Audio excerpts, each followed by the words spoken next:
ओम शांति, शुभ भावना, शुभ कामना, संपन्न बनो।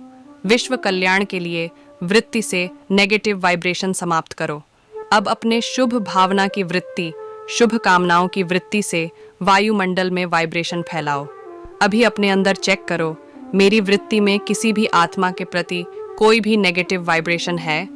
अगर विश्व का परिवर्तन करना है, लेकिन अपने मन में किसी एक आत्मा के प्रति भी व्यर्थ वाइब्रेशन व सच्चे वाइब्रेशन भी नेगेटिव है, तो वह विश्व परिवर्तन कर नहीं सकेगा। बाधा पड़ती रहेगी, समय लग जाएगा। जब तक हर ब्राह्मण आत्मा के स्वयं की वृत्ति में कैसी भी आत्मा के प्रति वाइब्रेशन नेगेटिव है, तो विश्व कल्याण प्रतिवृत्ति से वायुमंडल फैला नहीं सकेंगे। ये पक्का समझ लो। कितनी भी सेवा कर लो, रोज 8-8 भाषण कर लो, योग शिविर करा लो, कोर्स करा लो, लेकिन किसी के प्रति भी अपनी वृत्ति में कोई पुराना नेगेटिव वाइब्रेशन नहीं रखो। अच्छा व खराब है, बहुत गलतियां करता है, बहुतों को दुख देता है, तो क्या आप उसके दुख देने में जिम्मेवार बनने के बजाय उसको परिवर्तन करने में मददगार नहीं बन सकते? दुख में मदद नहीं करना है, उसको परिवर्तन करने में मददगार बनना है। अपने वृत्ति में अपने लिए, दूसरे के लिए पॉजिटिव धारण करो। नॉलेजफुल भले बनो, लेकिन अपने मन में नेगेटिव धारण नहीं करो। नेगेटिव का अर्थ है किचड़ा। अभी अभी वृत्ति पावरफुल करो, वाइब्रेशन पावरफुल बनाओ, वायुमंडल पावरफुल बनाओ, क्योंकि सभी ने अनुभव कर लिया है, वाणी से परिवर्तन, शिक्षा से परिवर्तन बहुत धीमी गति से होता है। अगर फास्ट गति चाहते हो तो नॉलेजफुल बन, क्षमा स्वरूप बन, रहम दिल बन, शुभ भावना, शुभ कामना द्वारा वायुमंडल को परिवर्तन करो। हर एक ने अपना अकाउंट तो रखा है ना, तो अकाउंट में बाप दादा यही चेक करेंगे।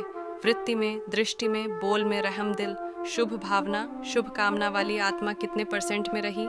व्यर्थ को समाप्त करने वाले सदा समर्थ भव, सदा समर्थ अर्थात शक्तिशाली वही बनता है जो बुद्धि को बिजी रखने की विधि को अपनाता है।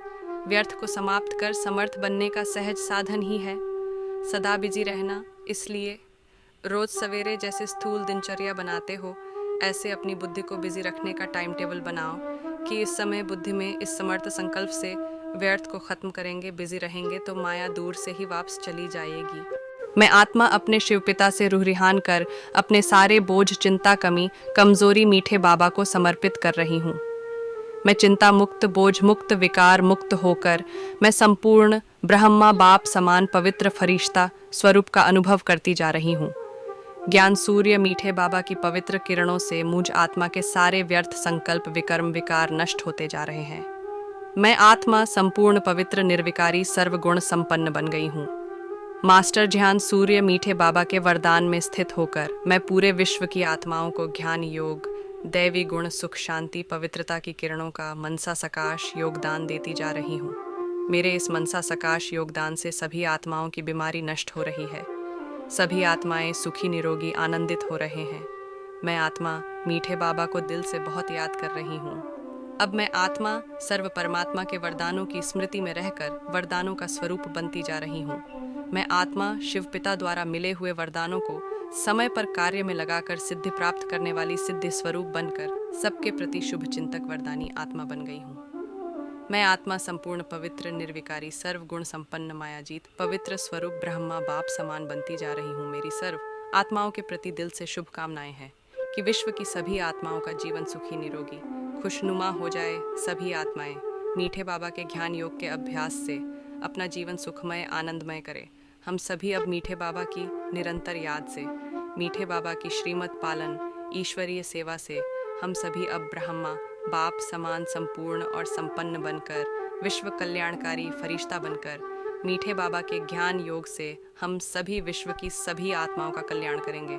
हम स्वयं हमेशा तीव्र पुरुषार्थ करेंगे और हम सबको सभी आत्माओं से आत्मिक पवित्र स्नेह करके मिलजुल कर सबके सहयोगी बनकर ईश्वरीय सेवा करके मीठे बाबा का ज्ञान योग सभी आत्माओं के सिखाकर सबके तीव्र पुरुषार्थ को आगे बढ़ाएंगे। हम सभी ब्रह्मा बाप समान बनकर सबके शुभ चिंतक, शुभकामना संपन्न बनकर हरि ईश्वरीय सेवा सभी आत्माओं के कल्याण के लिए करते रहेंगे। मीठे बाप दादा के याद प्यार में हम सदा रहकर हम सभी अब मीठे बाप दादा के आज्ञाकारी, अनमोल, पवित्र फरिश्ते बनकर मीठे बाबा के मददगार बच्चे बनकर सभी आत्माओं का अपने ईश्वरीय सेवा से मनसा सकाश योगदान से सबका विश्व कल्याण करते रहेंगे। मनसा सेवा कौन करता है? जिसका मन शुद्ध व शक्तिशाली हो, क्योंकि शुद्ध ही स्वस्थ मन है। मन में किसी के भी प्रति रोग न हो, सभी के प्रति शुभ भावना व शुभ कामना से संपन्न हो। जितना मन शक्तिशाली होगा उतना अनेक आत्माओं को बाप के तरफ खींचेगा, क्योंकि वह सदा मनमनाभव अवस्था में होता है। यही धरणी को परिवर्तन करने की विधि विधान है। जो जितना सेवा का उमंग उत्साह रखते हैं उतना निर्विघ्न रहते हैं, क्योंकि सेवा में बुद्धि बिजी रहती है। खाली रहने से किसी और को आने का चांस है और बिजी रहने से सहज निर्विघ्न बन जाते हैं। मन और बुद्धि को बिजी रखने के लिए उसका टाइम टेबल बनाओ। सेवा व स्वयं के प्रति जो लक्ष्य रखते हो उस लक्ष्य को प्रैक्टिकल में लाने के लिए बीच बीच में अटेंशन ज़रूर चाहिए। अटेंशन कभी टेंशन में बदली ना हो। जहाँ टेंशन होता है वहाँ मुश्किल हो जाता है। ओम शांति।